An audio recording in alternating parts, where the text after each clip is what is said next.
હવે વડોદરાથી પણ દોડશે પ્રયાગ મહાકુંભ માટે વિશેષ ટ્રેન। 17 ફેબ્રુઆરીએ વડોદરાના વિશ્વામિત્રી રેલવે સ્ટેશન પરથી વિશેષ ટ્રેન ઉપડશે। બુકિંગની પ્રક્રિયા શરૂ થતાં તેને શ્રદ્ધાળુઓ તરફથી ભવ્ય પ્રતિસાદ મળી રહ્યો છે। વધુ એક ટ્રેન મૂકવામાં આવે તેવા પણ પ્રયાસ વડોદરાના સાંસદ તરફથી કરવામાં આવી રહ્યા છે।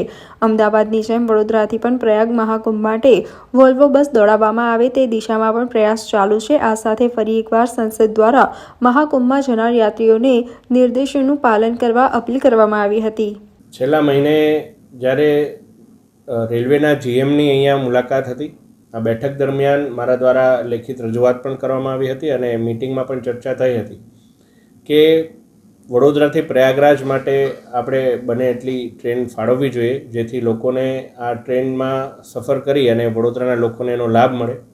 તેના જ ભાગરૂપે 17 ફેબ્રુઆરીના રોજ વિશ્વામિત્રી રેલવે સ્ટેશનથી ઉપડતી આપણે પ્રયાગરાજ એક ટ્રેન જવાની છે અને બલિયા સુધી આ ટ્રેન જવાની છે। ત્યારે મને એવા પણ સમાચાર મળ્યા છે કે આ ટ્રેનના અત્યારે બુકિંગ પણ ખૂબ જ અંતિમ તબક્કા સુધી પહોંચી ગયા છે, એટલું બધું ડિમાન્ડ છે।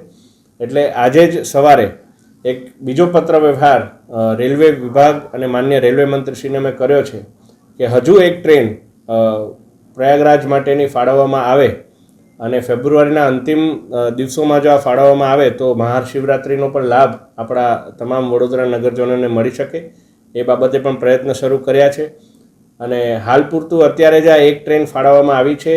આ માનનીય વડાપ્રધાન શ્રીમાન નરેન્દ્રભાઈ મોદીજી, આપણા રેલવે મંત્રી શ્રીમાન અશ્વિની વૈષ્ણવજી, આ તમામ મહાનુભાવોના વડોદરા વતી હું ખૂબ ખૂબ આભાર માનું છું કે વડોદરાની જનતાને, વડોદરાની આ સનાતન પ્રેમી જનતાને આ રેલવે મુસાફરીની એક તક ફાળવવા બદલ એ સૌને હું ખૂબ ખૂબ આભારી વ્યક્ત। જે પ્રકારના આ સમાચાર આપણને મળી રહ્યા છે, આજે જે સવારની ઘટના હતી એને લઈને લોકો અસમંજસમાં મુકાયા છે કે પ્રયાગરાજ જવું કે ના જવું। તો મારી આપ સૌને એક જ વિનંતી છે કે વિશ્વનું, આ પૃથ્વીનું સૌથી મોટો આવો મેળાવડો ક્યાંય જોયેલો ના હોય એવો મેળાવડો અહીંયા આયોજન કરવામાં આવ્યો છે।